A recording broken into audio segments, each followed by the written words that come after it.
लाडली बहीण या योजनेचा लाभ घ्यायचा आहे तर तुमच्यासाठी ही मोठी आणि आनंदाची बातमी आहे, कारण लाडकी बहीण या योजनेचं ऍप्लिकेशन आता सुरू झालंय।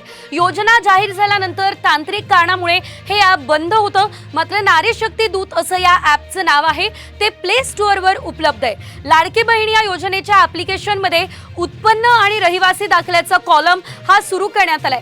पुढच्या 2 दिवसांमध्ये ते अपडेट होण्याची शक्यता आहे, यामुळे महिलांना यापुढे घर बसल्या अर्ज करता येणार आहे।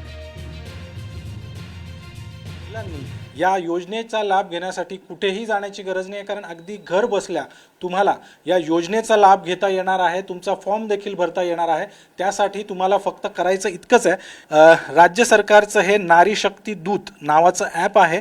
हे ॲप तुम्ही तुमच्या मोबाईलमध्ये इन्स्टॉल केलं की त्यानंतर ही एक अशी विंडो या ठिकाणी उघडते।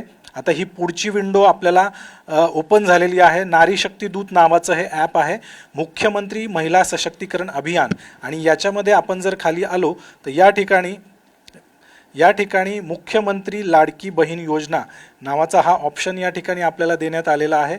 या ऑप्शनवर आपण गेलो की मग मुख्यमंत्री माझी लाडकी बहीण योजनेचा हा फॉर्म या ठिकाणी आपल्याला समोर येतो। यामध्ये महिलेचं संपूर्ण नाव आपल्याला भरायचं आहे, पतीचं किंवा वडिलांचं नाव भरायचं आहे। ॲप्लिकेशनमध्ये आणखी खाली गेलो तर फॉर्म भरताना आणखी पुढे अनेक गोष्टी या ठिकाणी आपल्याला भराव्या लागणार आहेत, ज्यामध्ये या ऑप्शनमध्ये मग तुम्ही तुमचा अर्ज नेमका कधी केलेला आहे आणि आता त्या अर्जाचं स्टेटस काय आहे याची सगळी माहिती तुम्हाला अगदी घर बसल्या ऑनलाईन या ठिकाणी पाहता येणार आहे।